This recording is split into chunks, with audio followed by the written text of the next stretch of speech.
The following episode contains sensitive topic information that may not be appropriate for young listeners, as well as religious or other views that may not reflect those of the Sirens team. Hello, hello, hello.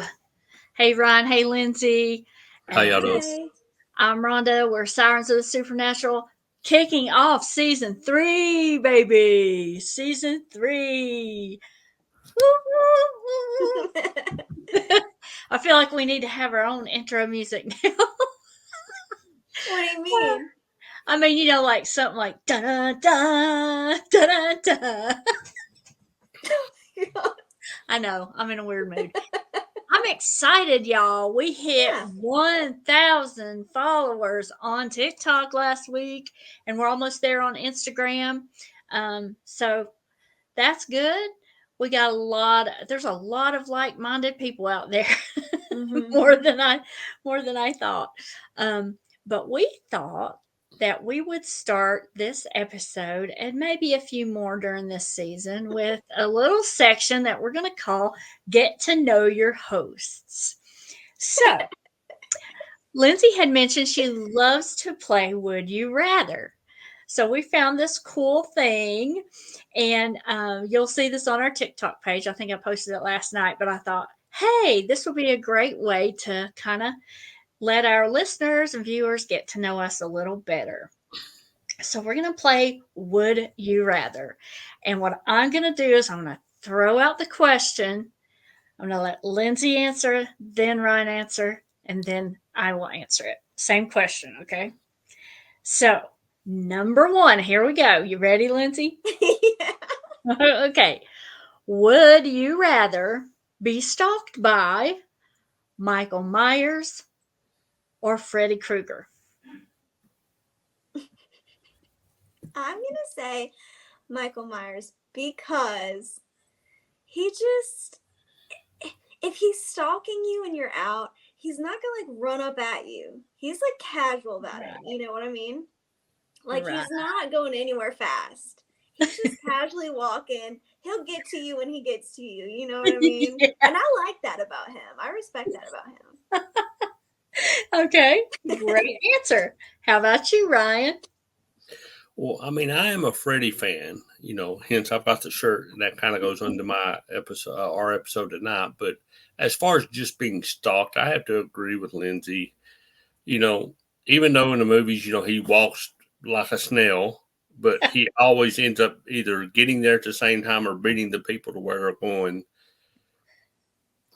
Yeah, I just don't know. But people in the movie, they're kind of dumb. They fall and they do stupid stuff. So I They think in run reality, so slow. yeah.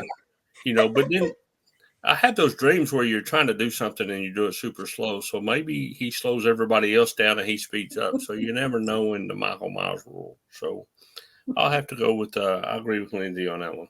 What about you, Rhonda? Okay, I'm going to go 3 for 3 with Michael Myers, and I'll tell you why. I do think I might be able to outrun him for just a little while. Not like long term, but just a little while. But also, Freddy Krueger terrifies me because I don't like anything messing with my sleep. I love to sleep too much. And I think, number 1, if I was dreaming about Freddy all the time, I'd be tired and grouchy all the time. And yeah, I just don't think he's a little smarter, and his approach is a little more complex than Michael Myers. So I don't think I'd want to go up against him. So 3 for 3 for Michael Myers. Okay. All right. Now here's the next question. Would you rather own a pet bat or own a pet crow? Lindsay. Oh my God, that's hard. Wait, that's actually so hard. I don't know. I think bats are really cute, but crows are like really cool. Like, can you imagine just walking around with a crow on your shoulder, just hanging out? I think I'm gonna say crow. That's so witchy. I'm gonna say crow. Okay. Ryan, how about you? I'm going to agree with her on the crow, but for different reasons. I've done research on crows and stuff, and they're very loyal. If you feed them and take care of them, I've heard of people losing things, when they bring it back, or and back in the day, I think pirates and stuff use crows for certain messages and to find things. I think just for their intelligence and what they can actually do for people, I got to go with crow. Okay. Okay. I probably, if this had been 3 weeks ago, would have chosen crow as well. And one reason I would have is because I've heard they're very, very intelligent, that they are surprisingly among the most intelligent of birds. Okay, but a few weeks ago, I had the chance to go to an Appalachian Wildlife Museum, and they had a stuffed crow. And do y'all know how big these crows are? They're really I big, had yeah. no idea that a crow was that big. I guess I've never seen one like really up close, but that thing was like, whoa. Yeah. So I think, in light of that, it's a little scary that it's big.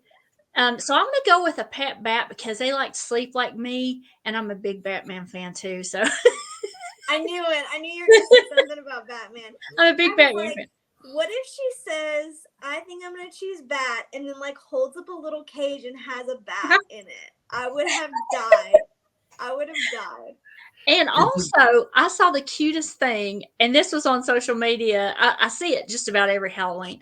Somebody took they took video of these bats hanging upside down in this lighted cave, but they turned the picture upside down and played like disco music, so it looks like these bats are at a rave, just like partying. Because you know how they like move a little bit when they're hanging there asleep.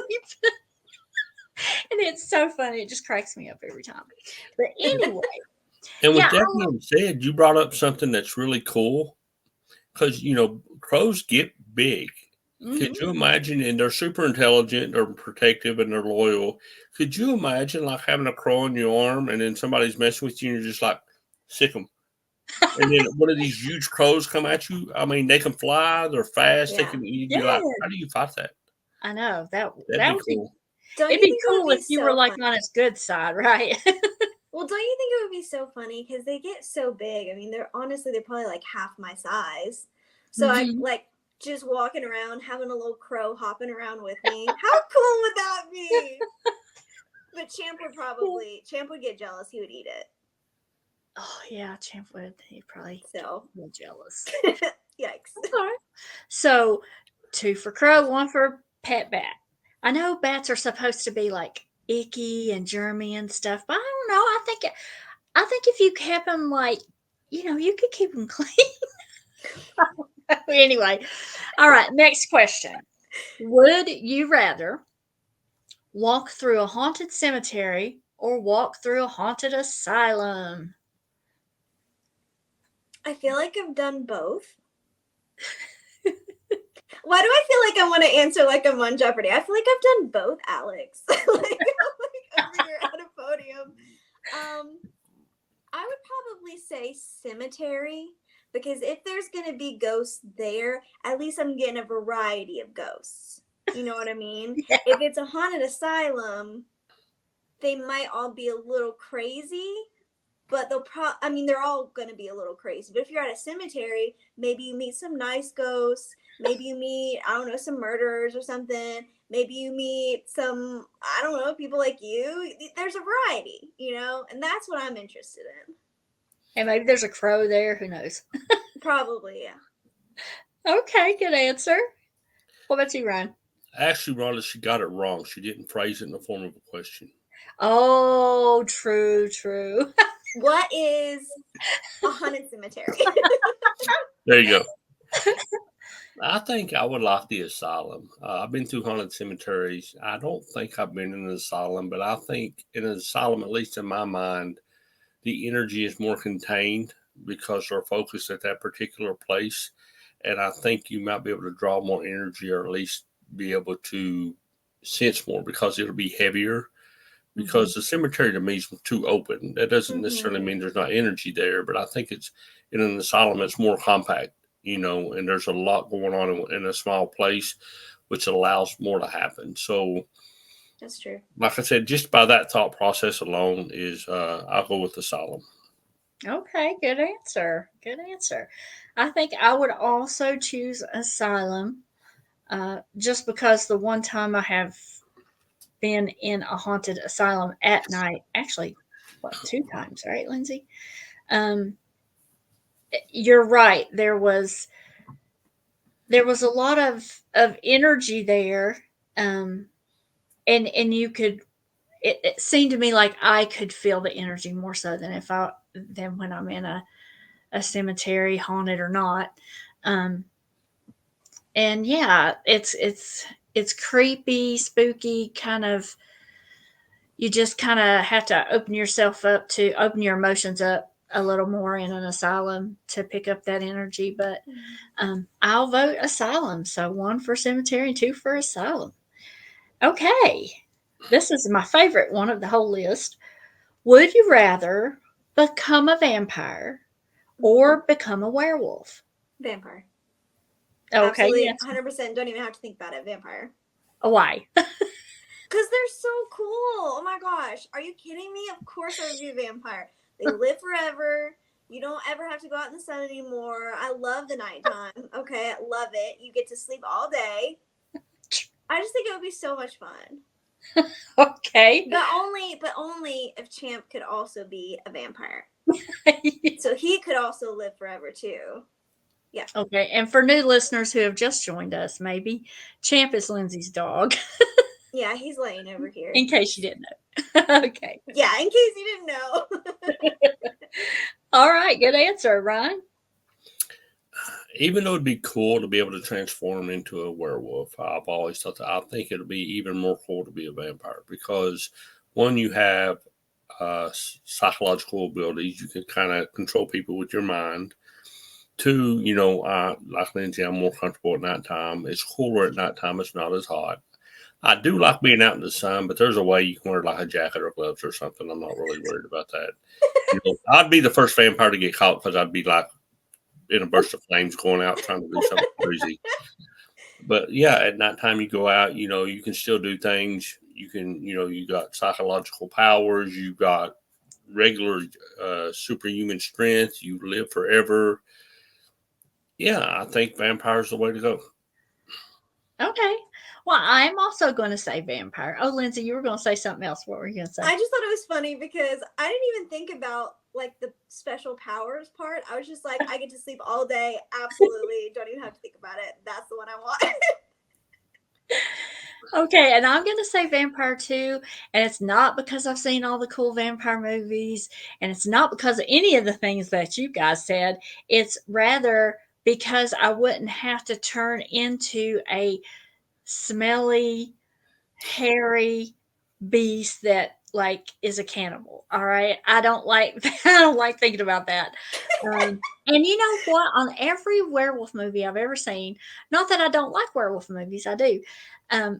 It just looks so painful. Like when they're turning into a werewolf and they have to go through that every time the moon is full. And I'm not into pain. Okay. I'm just not into it. So 3 for vampire. Woo woo. All right. Absolutely. 2 more questions. Next to last question.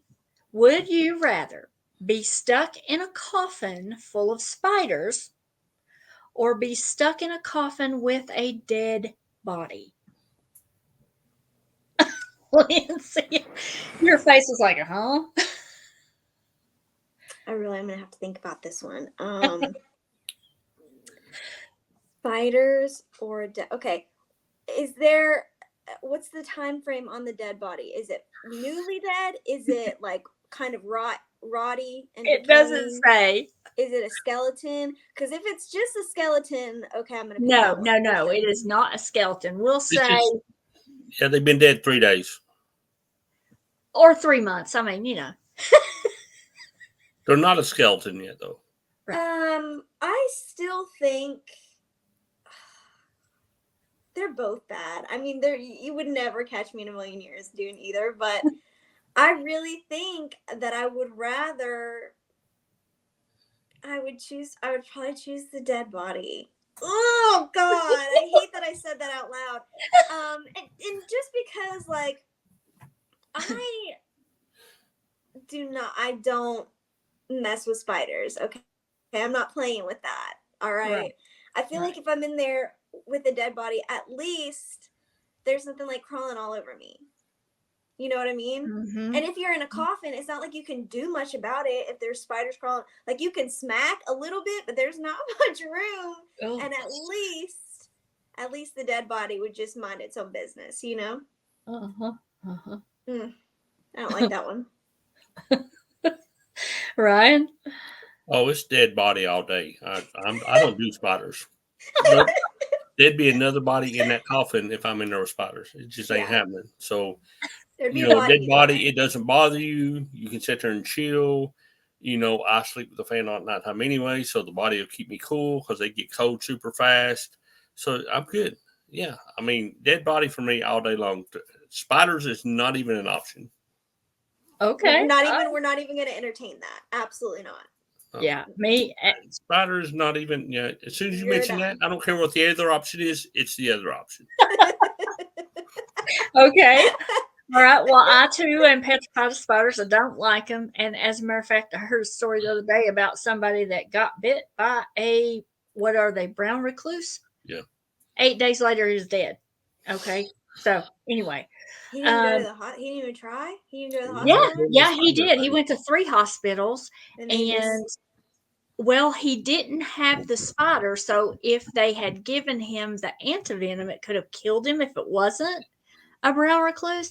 Anyway, yeah, he went to even a specialty hospital at the end, but it was in his bloodstream, and there was really nothing that they could do for him at that point.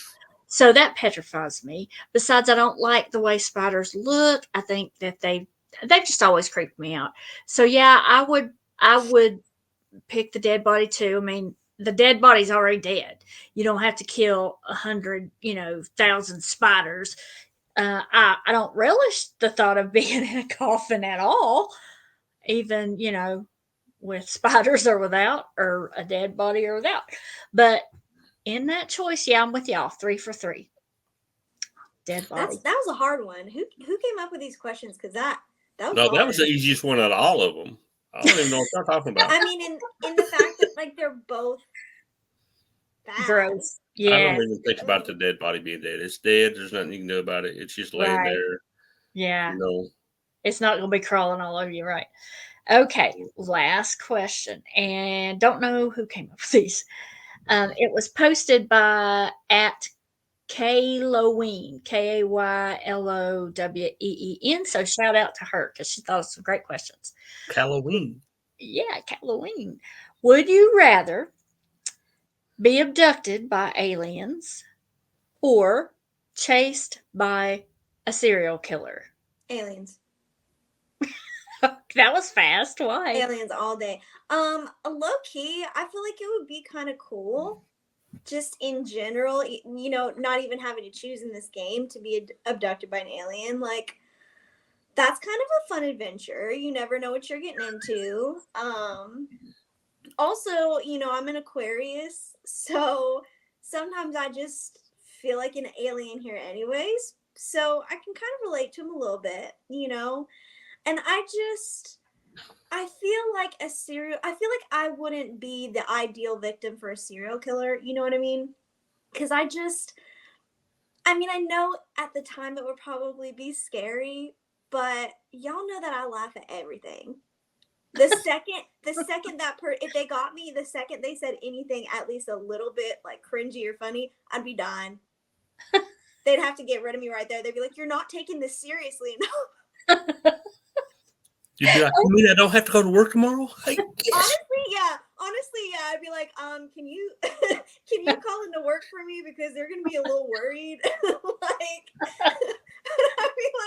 I'd be sitting there like, damn, this really took a turn. I did not expect for this to happen. So you're gonna have to call my job and let them know that I'm not gonna be there. Wow, that was quick. You already had your reasonings too. Yeah, I think it would be fun. Yeah, okay. UFO. Yeah. All right. Ryan, what about you? Okay, I have a question. Okay. Now, do I know the serial killer's coming for me? Or is it just something random and he just like gets me without me knowing he's there? Well, it says stalked by, so I would assume that you know he's out there. Oh, if I know he's there, a serial killer all day long, I'd be playing with him. I'd be like, oh. So I'll play mind games. I'd be trying to I'd be stalking him while he's stalking me, or I'd be doing stupid stuff. Because I would think it's a game. Like aliens, it'd be kind of cool if it was like cool aliens. You have to do cool stuff. But then I think I've seen too many movies. I'm like, I don't know if I want to do that. At least I have a chance against a serial killer. You never know, but it could be a predator. It could be an alien like off the TV show, or it could be a really cool like ET or something. So you never know. So I'd have to say serial killer. Okay. Well, I too am going to go with serial killer because I have heard too many horror stories about people getting probed by aliens, and I don't want. I don't. They're kind of scary to me. I mean, you never know what you're going to get. At least with a serial killer, okay, he's coming after you. You can at least kind of head him off at the pass or fight back or something. But with aliens, I feel like they take over your mind and, you have no control. You have no control. And I don't like having no control. I don't like that feeling. So I'm going to go. Yeah, but I feel like a serial killer would take away your control too. Like if they get you and they tie you up. But he has to get you first if you know he's coming. That's right. And also though, I feel like between the two, you're probably more likely to survive an alien abduction than a serial killer. You know what I mean? Yeah, I can see both sides. But I'm still going serial killer. I would literally be the person like in somebody's basement if they tied me up and they came down to like, I don't know, torture me or give me food or something. I'd be like, wait, so do you like me? Like, are you sure you like, am I the right person? Have I done something to you? Yeah. I've never done to you. Kiss? No. You're so weird. We're all our own brand of weird. And I just think that that's a great way to let our listeners in on a little bit more of our personalities. Not like they don't get personality overload with us all the time, but still, it's kind of fun. And so, listeners out there and viewers, we really want to know your answers too. So, on TikTok, and I think I might have posted it as a story on Instagram and Facebook, but I'll go back and post it as just a regular post so that you can comment your answers because, we just want to know what you think about our answers, and we want to know your answers too. So that was our fun little game, get to know your hosts, and we'll be doing that sporadically throughout season 3. And without further ado, we want to let you in on our topic that we're going to be tackling tonight. And that topic is premonitions and precognitive dreams, or dreaming, precognitive dreaming. And the reason that we chose this is because Lindsay and Ryan have shared a little bit of their own personal experiences with things. And the only kind of supernatural, paranormal, or unexplained experiences that I've had are fall under this topic. And so at the end, I will share a couple of my personal experiences with this. But first of all, I want to talk about a little bit of research that I found on sleepfoundation.org. And that's a very reputable source. They've done a lot of research, put many years and hours into researching sleep. And so I was looking on there to see if they had anything about this, and they actually do. So they say that most humans dream for at least 2 hours each night. I thought I dreamed a lot more than that. Sometimes dreams can seem really long when they're only like 30 seconds or 45 seconds, but in that dream state, they seem longer. It says it's no surprise then that you might have a few vivid dreams or unsettling dreams in your lifetime. You might even be among the 17 to 38% of people who have experienced at least one precognitive or premonition dream. These are dreams that seemingly predict the future. Of course, when you're having the dream, you don't know that it's a precognitive dream until later. And they say that dreams must meet these criteria to be classified as a premonition dream. You must record or tell others about your dream before the dream scenario is fulfilled in real life. So you have the dream, you wake up, you tell somebody.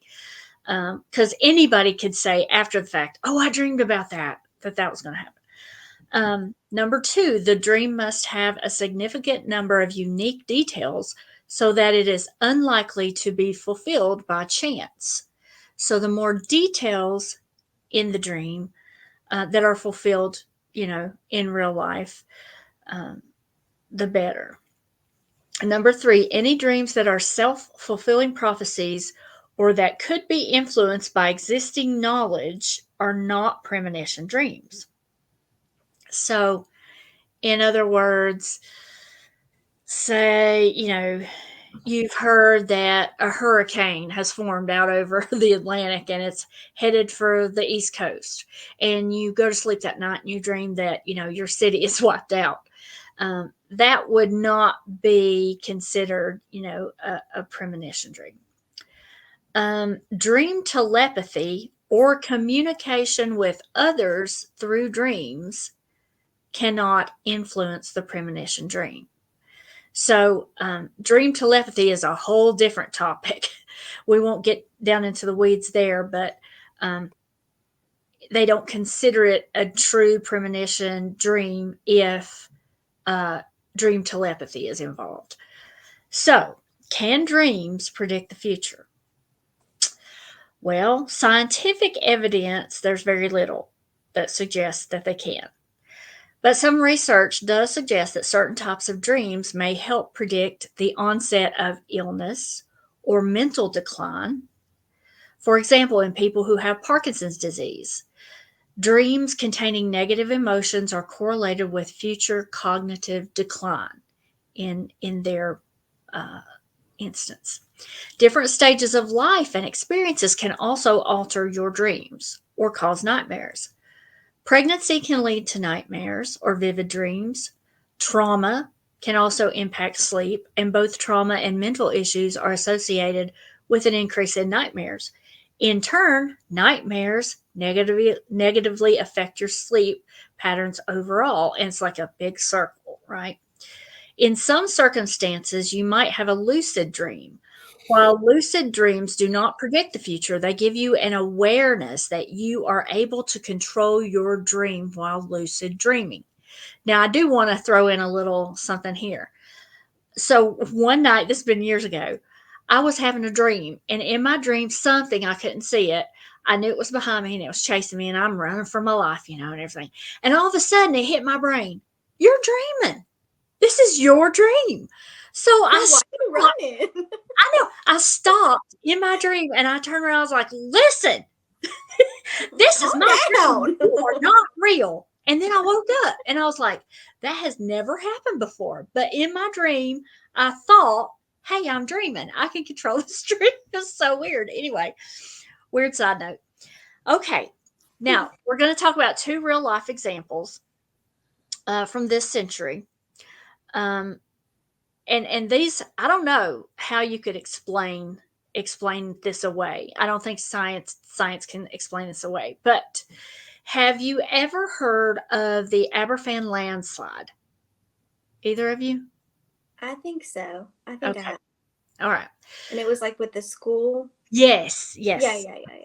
So in 1966, a landslide of waste from a coal mine slid into southern Wales or South Wales village of Aberfan. There was a little local school at the bottom, and this wasn't just a little hill. This was more like a mountain, okay? There was a local school at the bottom that was destroyed by the landslide. 144 students and teachers were killed. A British psychiatrist named John Barker came to the village shortly after the landslide occurred. He was researching what happens to people when they believe they're about to die. He collected 76 accounts of premonitions of the landslide. 60 of which he followed up on. A notable premonition was submitted by the parents of Errol May, a 10-year-old girl killed in the accident. The day before the accident, the child had reported to her mother a frightening dream. She had dreamed that her school was no longer there and that it had been covered by something black. Now, I need to say this. Before that happened, you know, no one, especially in the school, the teachers, the students, saw it coming. So it wasn't like they had like an awareness that this was going to happen. This was a freak accident. And there were um, many other reports just like that of the kids or the parents not wanting to let their kid go to school that day, or the teachers just having an uneasy feeling, like minutes before it happened. I saw a dramatization of this. Actually, it was on one season of The Crown. If anybody's a big fan of The Crown, they did a whole episode about this because Queen Elizabeth, of course, was on the throne when this happened, and it was about her reaction and the grief of the nation and all of this. But that's one. Now, everybody has probably heard the name Robert Kennedy. Now, we always hear JFK assassination. Well, this has to do with Robert Kennedy's assassination. And it says Robert Kennedy's assassination was potentially predicted by a person's dream.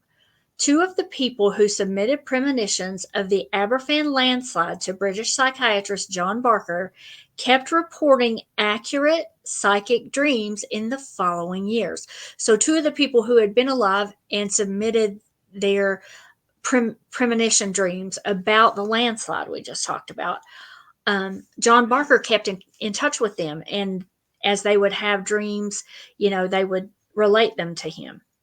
So these two people submitted to a newspaper column called the Premonitions Bureau. And in March of 1968, which was 2 years after the landslide, Kathleen Middleton reported her first premonition of an assassination of Robert Kennedy. She continued to dream of Kennedy's death for months. On June 4th, 1968, she called the Premonitions Bureau 3 times, urgently stating she was concerned about Kennedy. He was shot just after midnight the next day on June 5th, 1968. Now, that's... Did you say her name was Catherine Middleton? Kathleen Middleton.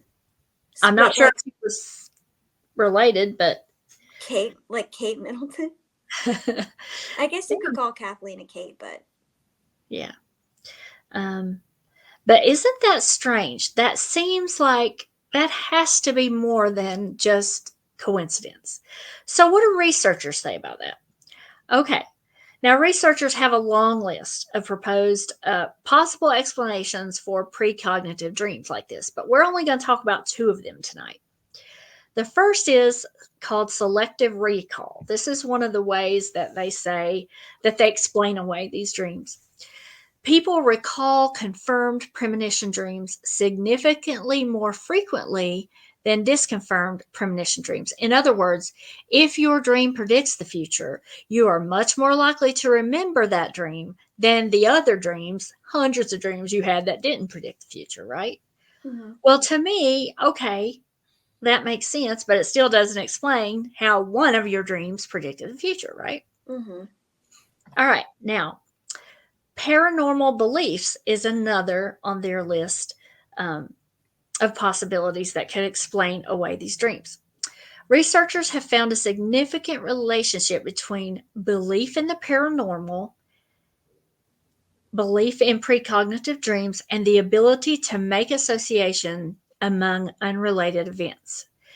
In other words, the results suggest that if you're inclined to find connections in the world, you're more likely to experience premonitions. Or to break it down even further, they're saying if you already believe in the paranormal and the unexplained, and you already believe that dreams can predict the future, then you're more likely to make that connection if you have a dream, right? Now, I want to know y'all's thoughts about this. I know both of you have done some research too, and I'm not going to share my experiences until the end, and that'll wrap us up. But I mean, how do you explain away those, more than 70 people who had premonitions of the landslide before it happened? And is it just like one thing I heard on a different podcast when they were talking about ESP, extrasensory perception, and things like that, is that we as humans use so little of our brain matter that perhaps it's there in all of us, to have many more abilities than we do that maybe researchers would call paranormal, but we just don't know how to access it. Like it's there in our brains, but once in a while we access it. And that once in a while may be through a dream or a feeling, an intuition, or a vision. Some people have visions. So it are those times that we experience those things because we have this innate sense that something is going to happen, like our brain, our bodies, our physical being picks up on that, maybe even our spiritual being picks up on it, and it translates into a dream, or I don't know, but I do know that the studies that they have done and are continuing to do with ESP and things like that, telepathy, mind over matter, all that stuff, they say that those people who are gifted and have those abilities have more activity in their white brain matter, the part of your brain, where a lot of thinking activity takes place. So I don't know. I want to hear y'all's thoughts on it. What do you think, Lindsay? I'm going to let Ryan go first because... Okay. I see that. Like I said, I know what you're talking about. We talked a little bit about that. And it was the same guy we talked about earlier before the show. He had done that with the newspapers. I think, and to me, it's a double-edged sword because of the way, my personal experiences. I think the more open you allow yourself, the more susceptible you are to certain things. Now, that doesn't necessarily mean that something, you're not going to have a vision or a dream or some kind of revelation without that, right? Mm-hmm. But I think the more open you are, like you said, hey, if you believe it, it's going to happen. That's kind of opening yourself up to more things. Mm-hmm. And also, there's another thing, even though we're talking about premonitions and dreams, that's a sort of clairvoyance, right? Mm-hmm. Where you actually can be more in touch with your spiritual side. You can actually have visions, talk to people on the other side, give messages from the other side. I think all that kind of ties into place. And, I think it all does come down to like how open you are, your spiritualism, and how willing you are to receive things, that may not be common, I guess, to mm-hmm. other people. And that's kind of how I see it. But I think it's really cool that, and I also think that before anything happens, even though I'm, I think it all comes down to spiritualism. I think there are signs before anything happens. Mm-hmm. Somebody's going to know something, somebody's going to see something, or there's going to be clear signs, whether it be through nature, whether it be through a vision, or whether, something happens. People are going to know before it happens. I'm a firm believer in that. So. Okay. Did you come across any stories like in your research that stood out to you? Actually, I did. One of the coolest stories that I come across was, and actually it doesn't go into it a lot because you'll have to read his book. But before I get into that, there was a couple, everybody knows who Nostradamus is. He predicted, whether it be through vision and stuff, and a lot of his predictions have come true. But one of the best ones is like on a show Laugh-In, back in 1969, Dan Rowan and Dick Martin had a sketch, called Laugh In, and they predicted in the future that Ronald Reagan would be president, and at that time he was the governor of California, and not an obvious, choice for the White Yeah. House. So they actually predicted that back in 1969, which is crazy. Also, there was a guy named Mike Lee, who's a diehard Cubs fan. He was actually a student at Mission Viejo High School, and that he knew that the Cubs would win the World Series, that he included it under his senior photo in 1993, and he wrote Chicago Cubs 2016 World Champions. And Wow. guess what? They won that in I 2000. love it. Yeah. But the best one, and this is the preview to it, and it's really cool. It says predicting the United States would someday have an African American president. It's not that impressive, right? But predicting that the United States would have an African American president a full 40 years before it happens, and picking his name. Now the name was off by 2 letters. It said President Obama, Obomi. Now you got our attention, because in a book called Stand on Zanzibar, which was an award-winning 1969 science fiction novel, and it was actually set to be in 2010, and he was just 2 letters off the real future president's not so common last name, and his name was author John Brunner. He also predicted DVR, satellite news, terror threats, legal marijuana, a lot of other things. So if you read that book, Stand on Zanzibar, a lot of the things that are happening now, he predicted back in 1969, up to and including President Obama. Oh, wow. I think that's kind of crazy. That is wild. Huh. It's interesting. And then, like I said, the guy you was talking about, he was in partnership with the local newspaper, and they was going through all them, the readings and the dreams and stuff to try to predict, like what we was talking about. Is there a correlation between dreams and visions and natural disaster or natural event? And that's kind of how they come along with that. So I think, like I said, I think people are warned, or people have visions, or have some kind of knowledge, whether they realize it or not. And I think most of us, because most people don't remember their dreams.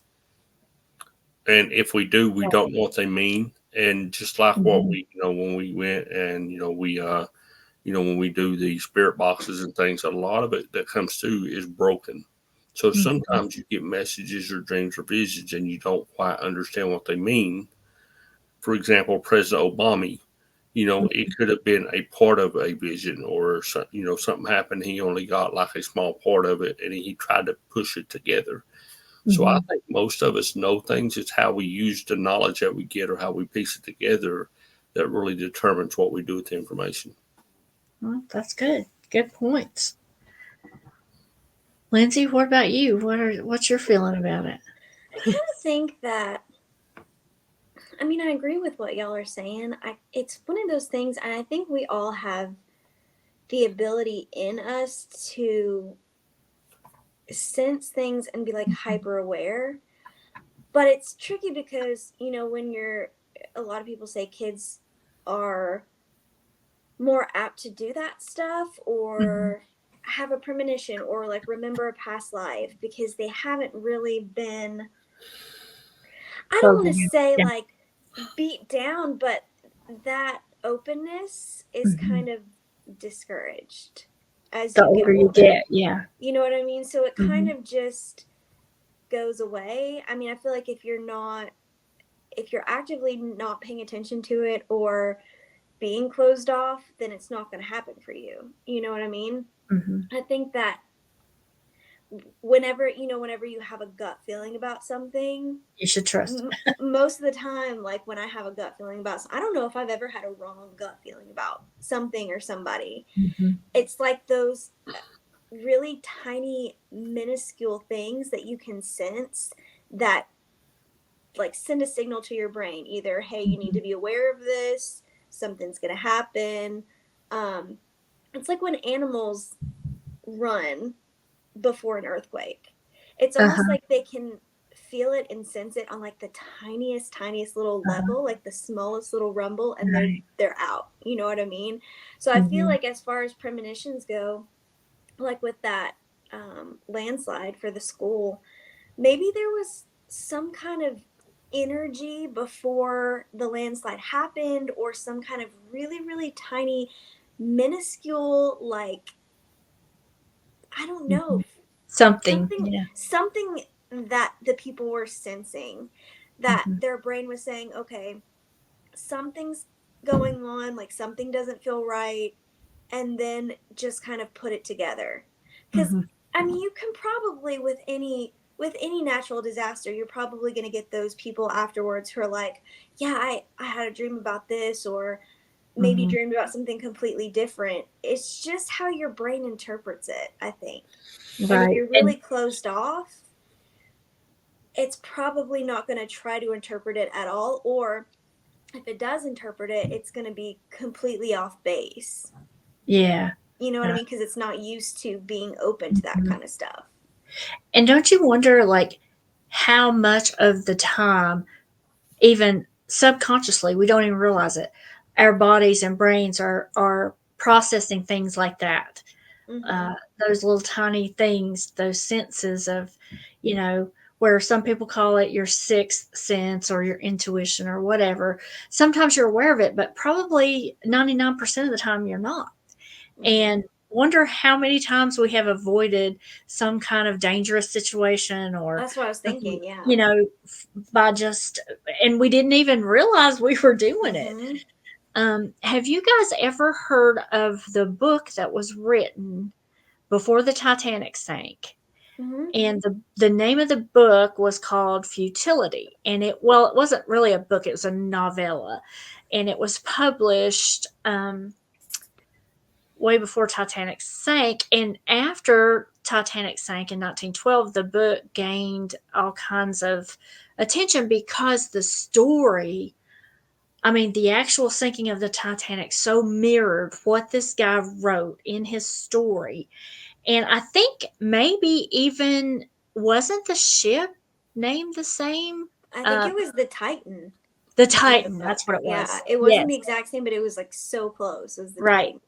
And I've heard that story, numerous times, but I had never read this quote. The author of that story, Morgan Robertson, later said this when he was asked about the coincidences. I know what I'm writing about. That's all. So it was almost like he was, in a Hmm. sense, saying, you know, he was kind of implying that maybe he knew it was going to happen or he had seen it before it happened or something like that. But that, if listeners, if you don't know that story, please Google it. It's fascinating. Um, but I agree with what you've both said about it. And honestly, I don't know what I think because I wasn't one of these children who, yeah, I liked scary movies and blah, blah, blah. But I wasn't one of these kids that, ever thought about having a dream that would, predict the future or whatever. I never wanted, anything like that to happen to me. Um, but when I was 12, I had a dream that mine and Ryan's grandfather died. And I remember waking up from the dream, and I was so like, it shook me so much that I couldn't go back to sleep. And um, as soon as, everybody else in the house got up, it was a Saturday morning because I remember we were out of school and, uh, it was the weekend and I couldn't even eat breakfast that morning. And Dad said, "What's wrong with you?" And I was like, "I had a terrible dream. I dreamed that Papa died." And he's like, "What?" And so I'm telling him and my stepmom this dream that I had, and I still remember it to this day vividly. In my grandparents' house, their living room was a long room. And I can remember it was like there was a lot of people there. I came into the house And there were people that I didn't recognize, people that I did recognize, but I mean, the bodies were almost so close together, everybody was like jam packed. And I was, I went straight to the living room, and that's where most of the people were. And I could hear like people crying, like quietly crying. And so I'm trying to, everybody's turned, facing the back of this room, and I'm trying to figure out what's going on. And I couldn't get anybody to talk to me. And I made my way through these people, and I get up to where I can see the back of my grandma, and I know it's my grandma. And I go up to her and I touch her on the arm, and she turns around, and I say, Mama, what's wrong? What's everybody so sad about? And she just turns her head back to the front, and I follow her gaze, and there in front of me is a coffin, and with my grandfather laid out in it. And Ron can attest to this. When he took naps, he would lay on the couch in this room, the same room, and he would cross his hands over his chest. Do you remember him doing that? I remember a little, but I was really young, at that time because I don't remember a lot. But I remember just slightly a little bit about him. Mm-hmm. But yeah, I remember that part, and I remember how he would walk through the house, and he would always drag his slippers. Mm-hmm. He always made a certain noise when he walked through the house. Yeah. So, I remember vaguely because I was fairly young at the time. Yeah.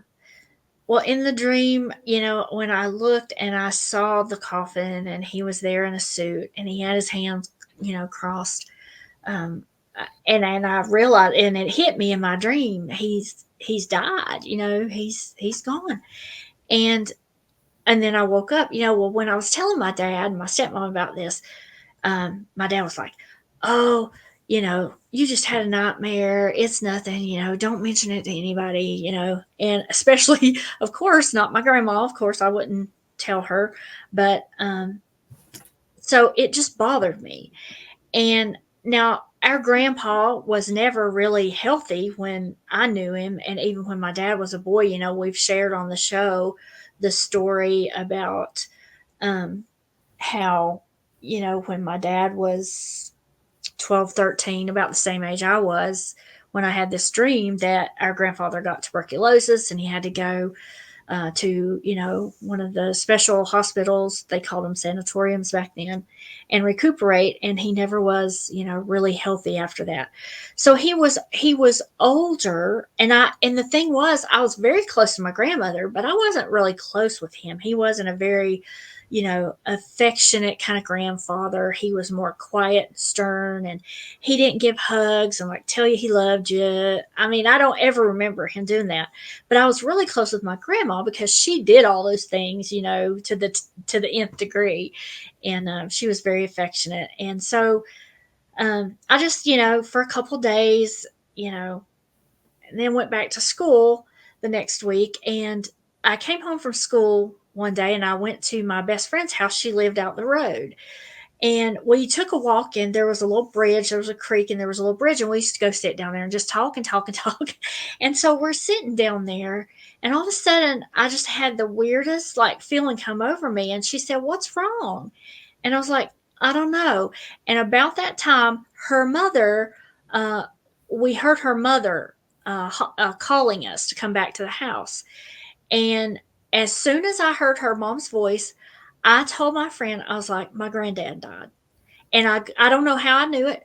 I got up, and I ran all the way home from her house. And when I walked in the door, my stepmom was standing there. And before she even had a chance to say anything, I said, Papa died, didn't he? And she said, she kind of looked at me. She's like, how did you know that?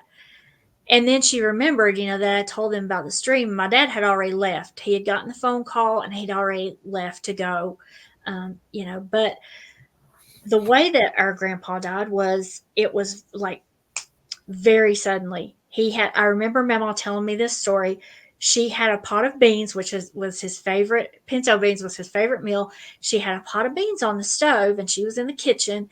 He walked into the kitchen, walked over to the pot of beans, while she was stirring the pot of beans, and they said something, and then he walked over to the back door to look out the window, and right about then he just dropped to the floor, and they said, he was probably gone before he even hit the floor. It was a massive heart attack.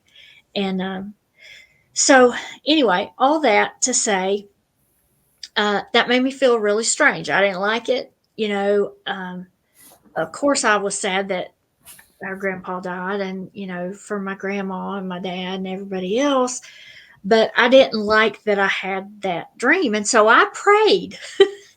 I prayed that God wouldn't let me have any more dreams like that because it scared me so much. Well, I told my other grandma about it, and I said, I'm not supposed to tell anybody about this, but I need to tell somebody about it. And so I told her what had happened. And this is my maternal grandmother. And she said, I remember her telling me, don't ever be afraid to tell someone if you have a dream like that. She said, I have dreams like that too. And she said, it is scary, but the reason that you're having these dreams may be to prepare, maybe so it wouldn't take someone by surprise, or so that it could help, prevent something or whatever. And I remembered her telling me that.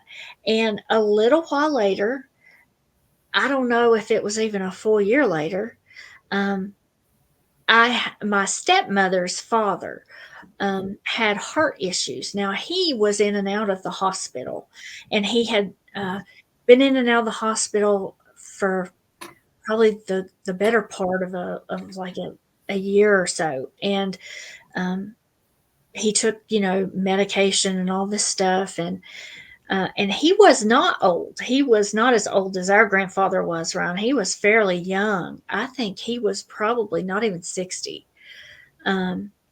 But he had come home from the hospital and was doing better. And one night I dreamed that he passed. And I thought, what am I supposed to do? What am I supposed to do? I didn't really want to tell anybody. And so I just kind of kept it to myself. I think I did tell my friend that lived out the road, but I didn't really want to tell anybody. And it just kept eating at me and eating at me and eating at me. And so finally, Dad was outside one evening, and I told my stepmom, I said, I had a really bad dream. And I told her what it was about. And I just remember her looking at me and not really knowing what to say. And within the next, I think it was about a day and a half later, he had, a heart attack, and that one was the one that got him. Now, I knew, that he had heart issues and had been in and out of the hospital. But, with him doing better and everything, I don't know that it wasn't a shock, but it was, I don't think super expected at that particular time. But anyway, and I wasn't really close with him. This was my, my stepmother's father. I mean, I looked at him and her mother as grandparents, and they always treated me great and everything, but I wasn't as close with him as I was, with my other grandparents. And so it really always kind of struck me as weird that I would, have those two dreams. And that's the only two times in my life. Well, there was another time, but that's just too traumatic to talk about. But all this happened when I was 13 or younger. Like nothing like that ever happened since then. And maybe it was because it scared me so much. I didn't open myself up to it, because I thought, if this is the only kind of premonition dream that I'm going to have is somebody dying, I would rather not. Mhm. And so I tried to put it out of my thoughts and not think about it, and not, and that's what another reason when those stupid Freddy Krueger movies came out. and that was all about dreaming and this and that, but your dreams coming to life or whatever. But I didn't know anybody else who had those kinds of dreams until my maternal grandmother was telling me, and my grandpa, her husband, said, yeah, he said, when your grandmother dreams about, I think it was either a blackbird, it was something that she would dream about. And when she saw that in her dream, he said, within 2 days, someone in their community would die. Now, she never knew who, but within 2 days, he said you could almost bet money on it. And he was a preacher and he never bet.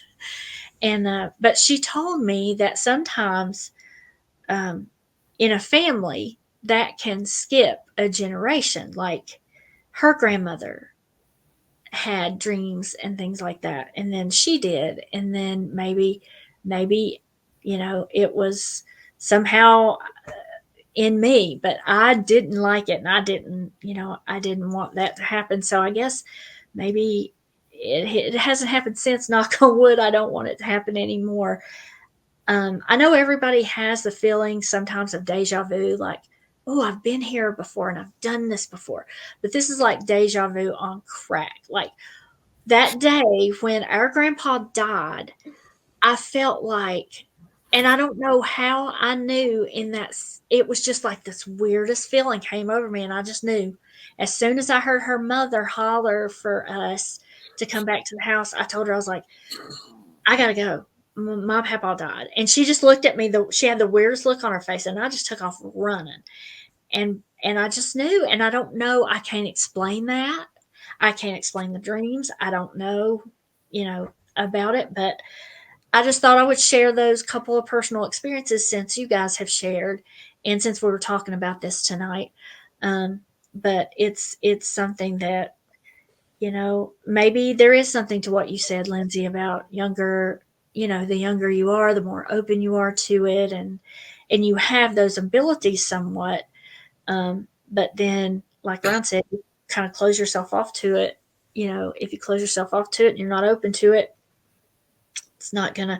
Not to say you can't then later, become more open and accepting and like tap into what that is and try to find it out what it is. I've never done that because I just, frankly, I don't want to have any more dreams about anybody dying. Your dad told me one time after I told him, Lindsay, he's like, if you ever have a dream about me dying, don't tell me. He's like, just don't tell me.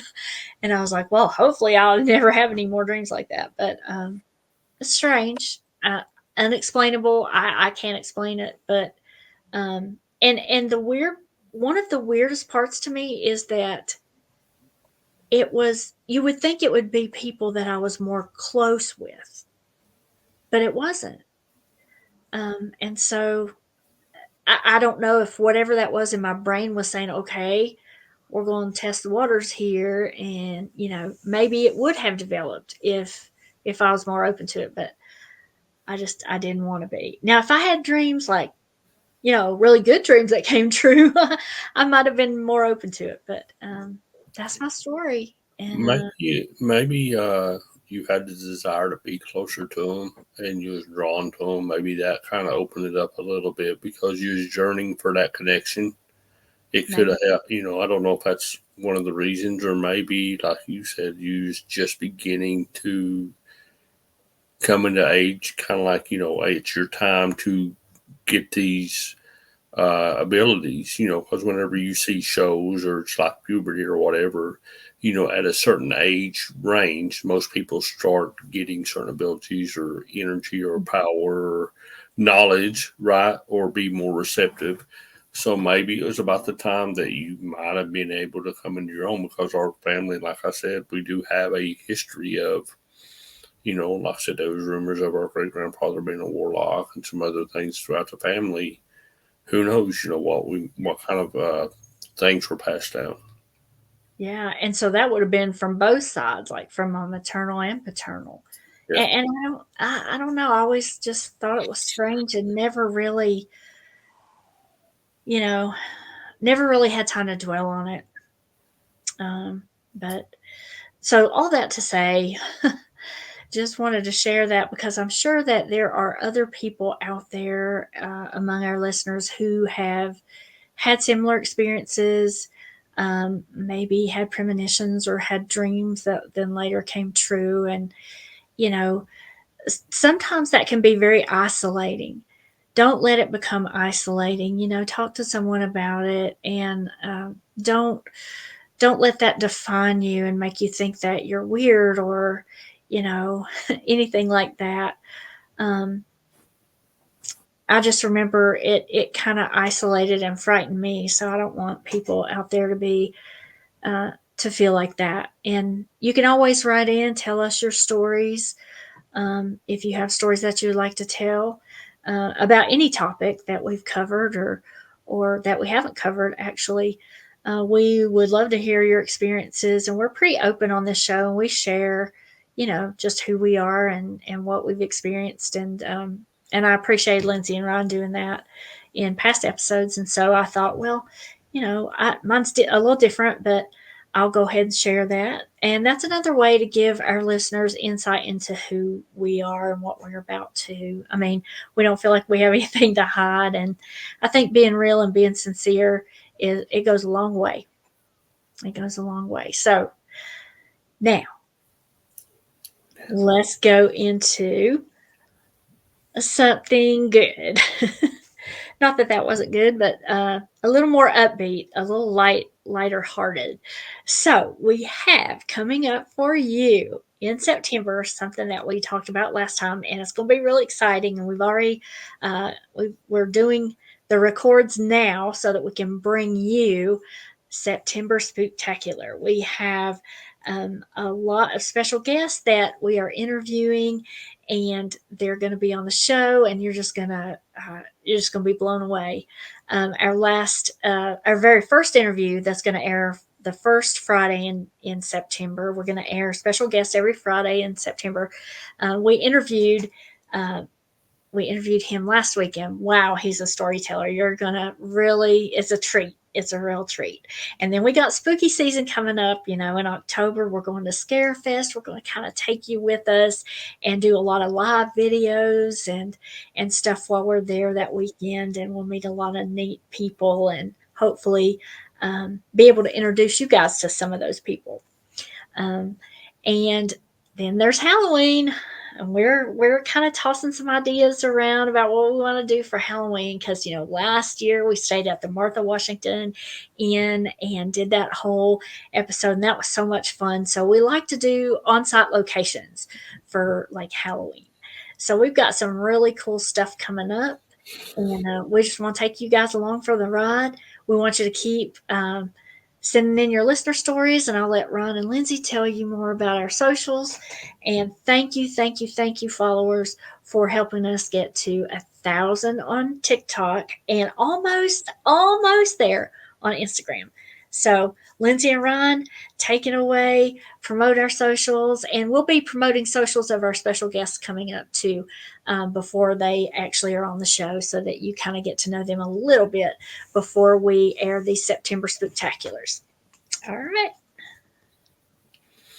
Okay, guys, and like I said, thanks for listening to us. Whether you listen to us on Spotify, whether you watch us on Instagram, YouTube, we also have pretty much any social. We're Sirens of the Supernatural, and then on TikTok, of course, we're Supernatural Sirens. So no matter what your favorite way of listening to the podcast, just reach out to us. Keep hitting the like buttons.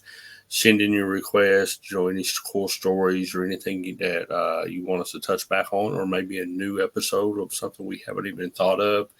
We always want to be able to read your stories. You can send those to sirensofthesupernatural@gmail.com.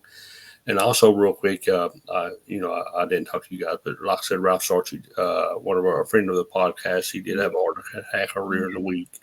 So he seems to be doing better. So if you guys, those of you to pray, keep him in your prayers. So like I said, he seems to be doing okay. But, he's a friend of the podcast, and, he's been on here a few times. So just, keep a shout out for him and just keep him in your mind. Yeah. So, thank you, Ryan. I saw that the other day too. And thinking about him, praying for him. So, like I said, whenever they come on here, we try to keep contact, and any one of you guys, we're all family here. It takes a special person to be a siren. When you're here, you're family. Yeah, That's right. What is that, Olive Garden's thing? Who says that? Yeah, when you're here, your when family. You're here, your family. right. And share and share alike. Tell people about us, that like this kind of, stuff, and that just like to hear some. I think we're half comedian, half researcher. I don't know what we are, but anyway, we're having fun. So, Lindsay, we'll let you take us out. Are you sure? Uh-huh. Uh-huh. You do it so well. But we'll say goodbye to everybody and stay spooky. bye, everybody. Bye. Yeah.